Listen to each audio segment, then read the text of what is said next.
Welcome to day in Ammu's life. எல்லோரும் எப்படி இருக்கீங்க? இன்றைக்கி ஸ்பெஷல் என்ன பார்த்தீங்கன்னா, வீட்டிலே எப்படி ரவா லட்டு ஈஸியாக செய்கிறதுனா நம்ம பார்க்க போகிறோம். வீட்டில் ட்ரை பண்ணி பார்த்தா இவ்வளோ ஈஸியாக பண்ண முடியுமான்ட்டு அப்புறம் தான் தெரியுது. பார்க்கவே சூப்பராக இருக்குது இந்த ரவா லட்டு. சரி வாங்க எப்படி செய்யலான்னு பார்க்கலாம். நான் ஒரு 1/2 கிலோ நாகா ரவை பாக்கெட் வாங்கிட்டேன். அதை சுத்தம் செஞ்சு எடுத்துக்கிட்டேன். அப்புறம் ஒரு கடாயை வச்சுட்டு அதில் 2 ஸ்பூன் நெய் ஆட் பண்ணுங்கள். ஸ்லோ ஃப்ளேமில் வச்சுட்டு நெய் நல்லா அப்படியே சூடாகட்டும். நான் எனக்கு தேவையான நெய் ஆட் பண்ணியிருக்கேன்.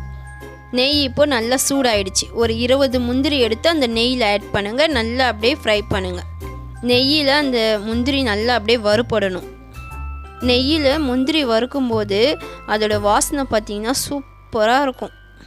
ஸ்டவ்வை ஸ்லோ ஃப்ளேமில் வச்சுட்டு வறுத்தி எடுங்க. தீ அதிகமாக வச்சா சீக்கிரமாக தீஞ்சு போயிடும்.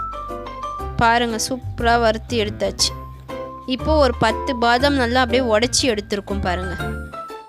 பாதாமும் இப்போ நல்லா நெய்யில் அப்படியே வறுத்து எடுங்க. பாதாம் பருப்பு உங்களுக்கு வேணும்னாலும் நீங்கள் முழுசாக போட்டுக்கலாம். நான் இந்த பாதாம் பருப்பை பார்த்திங்கன்னா அப்படியே உடச்சி போட்டிருக்கேன். அப்போ தான் நம்ம கடித்து சாப்பிடும்போது டேஸ்ட் ரொம்ப நல்லாயிருக்கும். மிதமான தீயில் அப்படியே நல்லா வறுத்தி எடுங்க. அவ்வளோதான், நல்லா வறுத்தி எடுத்தாச்சு. ஒரு பிளேட்டில் எடுத்து வச்சுருங்க. அதே நெய்யில் ஒரு 10 உலர் திராட்சை ஆட் பண்ணுங்கள். ஸ்லோ ஃப்ளேமில் வச்சுட்டு அதையும் நல்லா வறுத்தி எடுங்க. திராட்சை சீக்கிரமாக தீஞ்சிரும். அதனால் மீடியமான தீயில் வச்சு வறுத்தி எடுங்க. ஒரு பிளேட்டில் மாற்றிக்குங்க. அதே நெய்யில் 1 கப் ரவை ஆட் பண்ணுங்கள். இந்த கப்பில் தான் நான் 1 கப் ரவை எடுத்திருக்கேன். ஸ்லோ ஃப்ளேமில் வச்சுட்டு அப்படியே வறுத்திடுங்க ரவையை. இந்த ரவா லட்டில் முக்கியமான ஒன்று என்ன பார்த்தீங்கன்னா, இந்த ரவையை வறுத்து எடுக்கிறது தான். ஏன்னா இதை தான் நம்ம ஸ்லோ ஃப்ளேமில் வச்சுட்டு நல்லா அப்படியே வறுத்து எடுக்கணும். தீ ரொம்ப அதிகமாக வைக்காதீங்க. ஸ்லோ ஃப்ளேமில் வச்சுட்டு வறுத்து எடுங்க. நமக்கு ரவா லட்டு பார்த்திங்கன்னா ஒயிட் கலரில் இருக்கணும். நம்ம ஸ்பீடாக வச்சுட்டா என்ன ஆகுனா தீஞ்சு போயிடும் சீக்கிரமாக ரவை. அதனால தான் நாம் மிதமான தீயில் அப்படியே வறுத்து எடுக்கிறோம். அவ்வளோதான், நல்லா இப்போ வறுத்தாச்சு. இப்போ நம்ம ரவை அளந்த கப்புலேயே 1/2 கப் சுகர் ஆட் பண்ணிக்கிறோம். அந்த சுகரை மிக்ஸி ஜாரில் போட்டு நல்லா பொடி பண்ணி அரைச்சி எடுத்துக்கோங்க. பாருங்கள், பொடி பண்ணியாச்சு.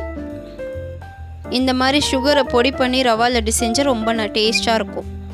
நாம் இப்போ இந்த ரவை கூட பார்த்திங்கன்னா ஒரு 1/2 மூடி தேங்காய் எடுத்து ஆட் பண்ண போகிறோம். தேங்காவை வாஷ் பண்ணி நல்லா அப்படியே துருவி எடுத்துக்கோங்க. இப்போ இந்த ரவையில் இந்த தேங்காவை ஆட் பண்ணுங்கள். இப்போ இந்த ரவை கூடவே இந்த தேங்காவை அப்படியே நல்லா வறுத்தி எடுங்க. ரவை கூட அந்த தேங்காவை ஆட் பண்ண உடனே கட்டி கட்டியாக இருக்கும். அந்த கட்டியெல்லாம் அப்படியே நல்லா உடச்சி விடுங்க. தேங்காய் ஆட் பண்ண உடனே ஸ்லோ ஃப்ளேமில் வச்சு தான் வறுத்தி எடுக்கணும். ஏன்னா தீஞ்சிடக்கூடாது. நெய்யில் அந்த தேங்காவை வறுத்தி எடுக்கும்போது அந்த ஸ்மெல் பார்த்திங்கன்னா ரொம்ப நல்லாயிருக்கும்.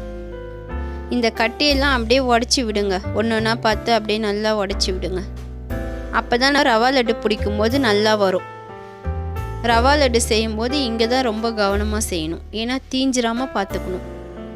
அடுப்பை ஸ்பீடாக வச்சு பண்ணாமல் ஸ்லோ ஃப்ளேமில் வச்சு பண்ணுங்கள். இப்போ பொடி பண்ணி வச்ச சுகரை ஆட் பண்ணுங்கள். அப்படி தூவுன மாதிரி ஆட் பண்ணுங்கள். இப்போ நல்லா அப்படியே வறுத்து எடுங்க. அப்படியே அந்த சுகரும் அந்த ரவை தேங்காய் எல்லாத்தையும் சேர்த்து அப்படியே நல்லா வறுத்திடுங்க. நாம் இப்போ சுகரும் சேர்த்ததுனால இன்னும் கொஞ்சம் சின்ன சின்னதாக கட்டி கட்டியாக இருக்கும். அந்த ஒரு கட்டியாக எடுத்து நல்லா அப்படியே உடச்சி விட்டு அப்படியே வறுத்திடுங்க. நாம் எல்லாத்தையும் இப்படி நெய்யில் வறுக்கும்போது அதோடய டேஸ்ட்டு பார்த்திங்கன்னா சூப்பராக இருக்கும். அது கூட தேவையான ஏலக்காய் ஆட் பண்ணிக்கோங்க. ஏலக்காய் பொடி பண்ணி ஆட் பண்ணுங்கள். ரவை அளந்த கப்லேயே 1/4 கப் பால் எடுத்துக்குங்க. அந்த பாலை இப்போது நல்லா தூவுன மாதிரி அப்படியே கொஞ்சம் கொஞ்சமாக ஊற்றி அப்படியே கிளறுங்க. கெட்டியாகாமல் அப்படியே நல்லா கலந்து விடுங்க. ஒன்று ஒன்றா கெட்டியெல்லாம் நல்லா அப்படியே உடச்சி விட்டு அப்படியே கிளறுங்க. இப்போவும் அடுப்பை சிம்மிலேயே வச்சு பண்ணுங்கள். வறுத்து வச்சு உலர் திராட்சை எடுத்து ஆட் பண்ணுங்கள். பாதாம் முந்திரி இதையும் சேர்த்து நல்லா ஆட் பண்ணுங்கள். இப்போ அப்படியே நல்லா கலந்து விடுங்க. திராட்சை பாதாம் முந்திரி ரவை எல்லாத்தையும் சேர்த்து அப்படியே நல்லா கலந்து விடுங்க. அந்த சூட்டோடு எடுத்து ஒரு பிளேட்டில் மாற்றிக்குங்க. இப்போ மிதமான சூட்டில் ஒரு உருண்டையாக நல்லா எடுத்து நல்லா அப்படியே கையில் வர மாதிரி பக்குவமாக உருண்டை பிடிக்கணும். உங்களுக்கு உருண்டை பிடிக்குமா? உருண்டை பிடிச்சி ஒரு பவுலில் எடுத்து வச்சுருங்க. மறுபடியும் ஒரு உருண்டை எடுத்து பிடிங்க. நம்ம அந்த முந்திரி பாதாம் திராட்சை எல்லாத்தையும் சேர்த்து அந்த சூட்டில் பிடிக்கும் போது அந்த உருண்டை பார்த்திங்கன்னா ஏன்னா நெய் வேறு நம்ம ஆட் பண்ணியிருக்கோம், அதனால கையில் பிடிக்கவே ரொம்ப ஆசையாக இருக்கும் நம்மளுக்கு. பாருங்கள் அந்த முந்திரி வேறு பாருங்கள் பார்க்கவே சூப்பராக இருக்குது, இப்போயே கடிச்சு சாப்பிடணும் போல் இருக்குது. இன்னொரு உருண்டையும் நல்லா ஷேப்பாக பிடிச்சாச்சு. இப்போ அதையும் எடுத்து நம்ம பக்கத்தில் இருக்க பவுலில் வைக்க போகிறோம். இந்த ரவா லட்டு பார்த்திங்கன்னா ரொம்ப ஈஸியான ப்ராசஸ். ரவா லட்டை பொறுத்த வரைக்கும் வீட்டில் இருக்கிறதே வச்சு ஈஸியாக செஞ்சிடலாம். ஆல்ரெடி நம்ம வீட்டில் ரவை இருக்கும், பால் இருக்கும், முந்திரி இருக்கும், ஏலக்காய், திராட்சை, பாதாம் எல்லாமே ஆல்ரெடி நம்ம வீட்டில் இருக்கிற பொருள் தான். நம்ம இதுக்காக போயிட்டு கடையில் ஏறி வாங்கணும் அப்படின்ற அவசியம் கிடையாது.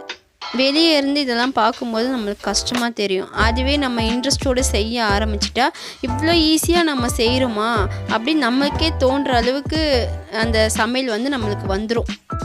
அதை வீட்டில் இருக்கவங்க சாப்பிட்டு பார்த்து இன்னும் டேஸ்ட்டாக இருந்தால் சொல்லவா வேணும், இன்னும் ஒரு வாட்டி வேறு ஏதாவது ட்ரை பண்ணணும்னு நம்மளுக்கே ஒரு ஆசை வந்துடும். பாருங்கள் ஒரு உருண்டையாக பிடிச்சாச்சு. ரவா லட்டு ரொம்ப ஈஸி, கண்டிப்பாக நீங்கள் வீட்டில் செஞ்சு பார்க்கணும். பாருங்கள் கடைசி மாவு இருந்துச்சு, இப்போ அதையும் சேர்த்து எல்லாத்தையும் நம்ம அப்படியே எடுத்து உருண்டை பிடிக்கிறோம்.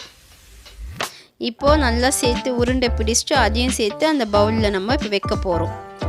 எனக்கு தெரிஞ்சு இந்த வீடியோவை பார்த்த உடனே நீங்கள் கண்டிப்பாக வீட்டில் ட்ரை பண்ண போகிறீங்கன்னு நான் நினைக்கிறேன். பாருங்கள் ஒரு 15-16 ரவா லட்டுக்கிட்ட நம்மளுக்கு இப்போது கிடச்சிருக்கு.